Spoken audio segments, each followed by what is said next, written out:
अध्याय 12। अच्छाई और बुराई का प्रश्न। सुबह की धूप धीरे धीरे पत्तियों के बीच से छनकर आ रही थी, जब स्वामी नदी के किनारे गहरे चिंतन में बैठे थे। शिव से ज्ञान प्राप्ति के बारे में गहन शिक्षा प्राप्त करने के बाद उनका हृदय शांत था। फिर भी एक प्रश्न अभी भी उनके मन पर भारी पड़ रहा था। स्वयं की प्रकृति और ज्ञान प्राप्ति के मार्ग को समझने के बावजूद वे सदियों से मानवता को परेशान करने वाली सदियों पुरानी दुविधा से बाहर नहीं निकल पाए। बुराई क्यों मौजूद है? ईश्वर जैसी शक्तिशाली और दयालु शक्ति द्वारा शासित दुनिया में दुख, क्रूरता और अंधकार क्यों कायम है? स्वामी ने कई रूपों में दर्द और बुराई देखी थी। युद्ध, घृणा, स्वार्थ, लालच। उन्होंने देखा था कि कैसे अच्छे लोग पीड़ित होते हैं, जबकि नुकसान पहुंचाने वाले पलते फूलते दिखते हैं। यह विरोधाभास उन्हें हमेशा परेशान करता था, और अब शिव की उपस्थिति में उत्तर खोजने का समय आ गया था। स्वामी ने अपनी आंखें बंद कर लीं और प्रार्थना करने लगे। महादेव, मैंने आपसे अस्तित्व और ज्ञान की प्रकृति के बारे में बहुत कुछ सीखा है, लेकिन अभी भी एक सवाल है जो मेरे दिल को परेशान करता है। बुराई क्यों मौजूद है और इसे कैसे दूर किया जा सकता है? अगर ब्रह्मांड ईश्वरीय प्रेम से निर्देशित है, तो हम इतना अंधकार क्यों अनुभव करते हैं? पहले की तरह शिव की उपस्थिति उनके आसपास की दुनिया में साकार होती दिख रही थी। पेड़ों में हवा की आवाज और नदी की कलकल दिव्य आवाज बन रही थी। स्वामी को शिव की शांत लेकिन शक्तिशाली ऊर्जा अपने चारों ओर महसूस हो रही थी, जो उनके सबसे गहरे सवाल का जवाब देने के लिए तैयार थी। शिव स्वामी के सामने प्रकट हुए। उनका रूप विस्मयकारी और सौम्य था, संतुलन का एक आदर्श अवतार। उनकी आंखों में अनगिनत युगों से संचित ज्ञान की गहराई झलक रही थी, और उन्होंने स्वामी को गहरी करुणा से देखा। स्वामी, शिव ने शुरू किया, आपका प्रश्न ब्रह्मांड के सबसे बड़े रहस्यों में से एक को छूता है, अच्छाई और बुराई की प्रकृति। यह समझने के लिए कि बुराई क्यों मौजूद है, आपको पहले यह समझना होगा कि ब्रह्मांड शक्तियों के एक नाजुक संतुलन पर बना है, जिसमें प्रकाश और अंधकार, सृजन और विनाश, अच्छाई और बुराई दोनों शामिल हैं। ये शक्तियां दुश्मन नहीं हैं, बल्कि एक ही पूरे के पूरक पहलू हैं। स्वामी ने ध्यान से सुना, संतुलन की अवधारणा को समझने की कोशिश की। उसने हमेशा अच्छाई और बुराई को विरोधी ताकतों के रूप में सोचा था, जो हमेशा युद्ध में उलझी रहती हैं। लेकिन यहाँ शिव थे, जो यह सुझाव दे रहे थे कि वे उतने अलग नहीं थे जितना उसने सोचा था। शिव ने आगे कहा, जैसे दिन रात के बिना नहीं हो सकता और जीवन मृत्यु के बिना नहीं हो सकता, वैसे ही अच्छाई बुराई के बिना नहीं हो सकती।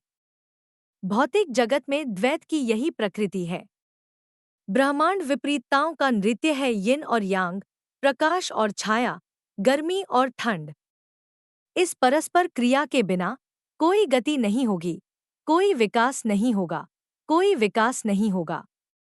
अच्छाई और बुराई इस ब्रह्मांडीय खेल, इस लीला का हिस्सा है, जो ब्रह्मांड को प्रकट होने देती है। स्वामी ने धीरे से सिर हिलाया, और उसे समझ में आने लगा। ब्रह्मांड अपनी सारी जटिलता के बावजूद शक्तियों का एक नृत्य है, जिसके लिए अच्छाई और बुराई दोनों की आवश्यकता होती है। लेकिन फिर भी इसने उसके मन में एक और सवाल छोड़ दिया। स्वामी ने पूछा, महादेव, अगर बुराई इस संतुलन का हिस्सा है, तो क्या इसका मतलब यह है कि यह आवश्यक है? क्या इस पर काबू पाने का कोई रास्ता नहीं है? स्वामी के सवाल पर विचार करते हुए शिव के चेहरे पर नरमी आई। बुराई अपने कई रूपों में लालच, घृणा, अज्ञानता, दुनिया को नष्ट करने के लिए नहीं बल्कि आत्मा को चुनौती देने और परिष्कृत करने के लिए मौजूद है। यह वह विरोधाभास प्रदान करता है जो अच्छाई को चमकने देता है। रात के अंधेरे के बिना क्या आप सूर्योदय की सुंदरता की सराहना करेंगे? दर्द के बिना क्या आप शांति और खुशी के क्षणों का आनंद लेंगे?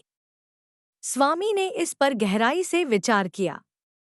उसने अपने जीवन में दुख के क्षणों का अनुभव किया था और उन क्षणों में बेहतर दिनों की आशा, प्रेम और दया का आराम ही उसे आगे बढ़ने में मदद करता था। शिव के शब्द उसके साथ गूंजते थे, शायद बुराई आत्मा को परखने और मजबूत करने के तरीके के रूप में मौजूद थी। शिव ने आगे कहा, बुराई विकल्प प्रस्तुत करती है। प्रत्येक आत्मा को अपना रास्ता चुनने की स्वतंत्र इच्छा दी जाती है। यहीं पर अच्छाई और बुराई के बीच असली लड़ाई होती है, बाहरी दुनिया में नहीं, बल्कि हर व्यक्ति के दिल में। जब अंधकार का सामना करना पड़ता है, तो प्रत्येक व्यक्ति के पास प्रकाश चुनने की शक्ति होती है। बुराई आत्मा को लुभाती है, लेकिन यह उसे ऊपर उठने, बढ़ने और करुणा, क्षमा और शक्ति सीखने का अवसर भी देती है। स्वामी के दिल में ये शब्द गूंज उठे।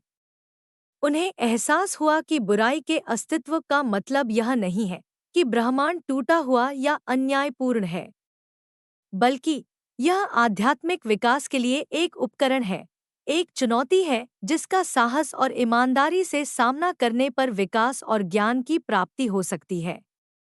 लेकिन महादेव, स्वामी ने पूछा, उनका क्या होगा जो बुराई का रास्ता चुनते हैं? कुछ लोग प्रकाश के बजाय अंधकार को क्यों अपनाते हैं? शिव की निगाहें और भी तीव्र हो गईं और उनके आसपास की हवा शांत हो गई। स्वामी, हर आत्मा अपनी यात्रा पर है। कुछ लोग दूसरों की तुलना में बोध के मार्ग पर आगे हैं। जो लोग बुराई चुनते हैं, वे अक्सर अज्ञानता की चपेट में आ जाते हैं, अपनी इच्छाओं और भय से अंधे हो जाते हैं। वे अपने सच्चे स्वरूप को भूल जाते हैं, जो दिव्य है, और भौतिक दुनिया के भ्रम में उलझ जाते हैं। शिव ने आगे कहा, बुरे विकल्पों के परिणाम होते हैं। यही वह जगह है जहां कर्म का नियम काम आता है। कर्म कारण और प्रभाव का सिद्धांत है। हर कार्य, चाहे अच्छा हो या बुरा, एक ऊर्जा पैदा करता है जो अंततः उस व्यक्ति को वापस मिलती है जिसने इसे किया है। जो लोग दूसरों को नुकसान पहुंचाना चुनते हैं, जो लालच और क्रूरता के आगे झुक जाते हैं, उन्हें अंततः अपने कार्यों के परिणामों का सामना करना पड़ेगा। लेकिन यह कोई सजा नहीं है, यह एक सबक है। स्वामी ने उन बहुत से लोगों के बारे में सोचा जिन्हें वे जानते थे, जो स्वार्थी जीवन जीते थे, अपने लाभ के लिए दूसरों को नुकसान पहुंचाते थे, फिर भी समृद्ध दिखते थे। वह अक्सर सोचता था कि न्याय उन्हें जल्दी क्यों नहीं मिलता। लेकिन अब उसे समझ में आ गया कि कर्म अपनी समय सीमा पर काम करता है, जो हमेशा तुरंत दिखाई नहीं दे सकता। स्वामी शिव ने कहा, कर्म तुरंत नहीं होता। कभी-कभी किसी के कर्मों के प्रभाव को प्रकट होने में कई जन्म लग जाते हैं। लेकिन निश्चिंत रहें, ब्रह्मांड पूरी तरह से न्यायपूर्ण है। प्रत्येक आत्मा अपने कर्मों के परिणामों का अनुभव करेगी, और इस प्रक्रिया के माध्यम से वह सीखेगी। यहाँ तक कि जो लोग अंधकार के मार्ग पर चलते हैं, वे भी अंततः प्रकाश की ओर वापस आ जाएंगे, क्योंकि कोई भी आत्मा कभी भी वास्तव में खोई हुई नहीं होती है। स्वामी ने राहत और समझ की भावना महसूस करते हुए सिर हिलाया। तो बुराई का अस्तित्व प्रकाश पर अंधकार की शाश्वत जीत नहीं थी, बल्कि आध्यात्मिक विकास के मार्ग पर एक अस्थायी चक्कर था। यहाँ तक कि जो लोग बुराई को अपनाते हैं, वे भी समय के साथ अपने कार्यों से सबक सीखेंगे और प्रकाश की ओर लौटेंगे। लेकिन महादेव, स्वामी ने पूछा, यदि बुराई ब्रह्मांडीय संतुलन के हिस्से के रूप में मौजूद है, और यदि कुछ आत्माएं अंधकार का मार्ग चुनती हैं, तो हम व्यक्तिगत रूप से इस पर कैसे विजय पा सकते हैं? हम अपने आप को और दूसरों को इसके प्रभाव से कैसे बचा सकते हैं? शिव की आंखों में तीव्रता और करुणा का मिश्रण चमक रहा था। स्वामी, बुराई पर विजय पाने की शक्ति प्रत्येक व्यक्ति के भीतर निहित है। अच्छाई और बुराई के बीच की लड़ाई दुनिया के युद्ध के मैदान में नहीं, बल्कि व्यक्तियों के दिलों के भीतर लड़ी जाती है। आपका हर चुनाव, आपका हर कार्य, प्रकाश या अंधकार के लिए एक वोट है। शिव ने रुककर अपनी बात को आगे बढ़ाने से पहले अपने शब्दों को समझने का प्रयास किया। बुराई पर बल या घृणा से नहीं, बल्कि प्रेम, करुणा और बुद्धि से विजय प्राप्त की जा सकती है। जब भी आप अंधकार का सामना करें, चाहे वह आपके अंदर हो या दूसरों के अंदर, प्रकाश से जवाब दें। समझदारी, क्षमा और दया के साथ जवाब दें। इसका मतलब यह नहीं है कि आप बुराई को अनियंत्रित रूप से जारी रहने दें। कभी-कभी आपको अन्याय के खिलाफ खड़ा होना चाहिए और उन लोगों की रक्षा करनी चाहिए जो खुद की रक्षा नहीं कर सकते। लेकिन ऐसा करते समय भी अपने कार्यों को प्रेम से निर्देशित करें, न कि घृणा से। स्वामी ने इन शब्दों पर विचार किया। उनका हमेशा से मानना था कि बुराई से लड़ने के लिए उसे नष्ट करना होगा, उसे बलपूर्वक जड़ से उखाड़ना होगा। लेकिन शिव एक अलग दृष्टिकोण प्रस्तुत कर रहे थे, जो आक्रामकता पर प्रेम और ज्ञान की शक्ति पर जोर देता था। शिव ने कहा, बुराई के खिलाफ सबसे बड़ा हथियार ज्ञान है। जब आप दुनिया को स्पष्ट रूप से देखते हैं, जब आप भ्रम और अज्ञानता की प्रकृति को समझते हैं, तो आप अंधकार के प्रलोभनों से ऊपर उठ सकते हैं। ध्यान, आत्मजागरूकता और आध्यात्मिक अभ्यास आपको सतह से परे देखने और हर प्राणी के भीतर दिव्य चिंगारी को पहचानने में मदद करते हैं। स्वामी को एहसास हुआ कि अच्छाई और बुराई के बीच की लड़ाई कोई बाहरी चीज नहीं है, यह एक आंतरिक संघर्ष है। सचेतनता, करुणा और आत्मजागरूकता विकसित करके वह न केवल खुद को बुराई के प्रभाव से बचा सकता है, बल्कि दूसरों को भी ऐसा करने में मदद कर सकता है। स्वामी काफी देर तक चुप रहे, शिव द्वारा साझा किए गए गहन ज्ञान पर विचार करते रहे। उन्हें लगा जैसे उनके दिल से एक बड़ा बोझ उतर गया हो। बुराई का अस्तित्व अब ब्रह्मांड में एक बेतुकी, क्रूर शक्ति की तरह नहीं लग रहा था, बल्कि ब्रह्मांडीय संतुलन का एक आवश्यक हिस्सा था, एक चुनौती जिसका सामना प्रत्येक आत्मा को ज्ञान की ओर अपनी यात्रा पर करना चाहिए। महादेव, स्वामी ने धीरे से कहा, अब मैं समझ गया हूँ कि अच्छाई और बुराई एक ही नृत्य का हिस्सा हैं, कि वे दोनों विकास और विकास के लिए आवश्यक हैं। लेकिन बड़े पैमाने पर दुनिया के बारे में क्या? हम व्यक्तिगत रूप से ऐसी दुनिया में कैसे बदलाव ला सकते हैं जहां इतनी बुराई मौजूद है? शिव की अभिव्यक्ति शांत हो गई और उन्होंने स्वामी के कंधे पर धीरे से हाथ रखा।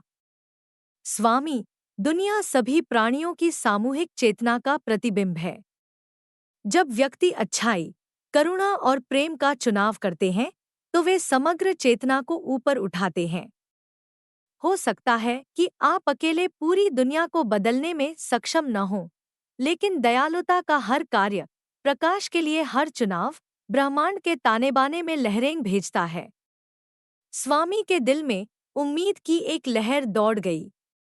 उन्हें एहसास हुआ कि भले ही अच्छाई और बुराई की ताकतें बहुत बड़ी और उनके नियंत्रण से परे लग सकती हैं, लेकिन उनके अपने चुनाव मायने रखते हैं। प्यार, करुणा और समझदारी से जीने का चुनाव करके वह दुनिया में अच्छाई की ताकत बन सकते हैं। जैसे ही शिव का रूप एक बार फिर फीका पड़ने लगा, स्वामी गहन चिंतन में बैठ गए। अब उन्हें समझ में आ गया कि अच्छाई और बुराई का सवाल विरोधी ताकतों के बीच बाहरी लड़ाई का नहीं, बल्कि आत्मजागरूकता और आध्यात्मिक विकास की आंतरिक यात्रा का है। असली लड़ाई भीतर थी, आत्मा के प्रकाश और अज्ञानता की छाया के बीच। स्वामी ने गहरी सांस ली, शांति और उद्देश्य की गहरी भावना महसूस की। वह जानता था कि इस क्षण से वह ऐसे विकल्प चुनने का प्रयास करेगा जो उसके सच्चे स्वभाव के प्रकाश को प्रतिबिंबित करते हों। और ऐसा करके वह ब्रह्मांड के संतुलन में योगदान देगा, जिससे तराजू को अच्छाई और प्रेम की ओर झुकाने में मदद मिलेगी।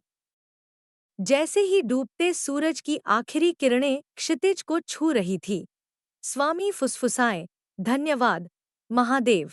उन्होंने अपने भीतर शिव की उपस्थिति महसूस की, जो उन्हें मार्गदर्शन दे रही थी। और जैसे जैसे वे प्रकाश की ओर अपनी यात्रा जारी रख रहे थे,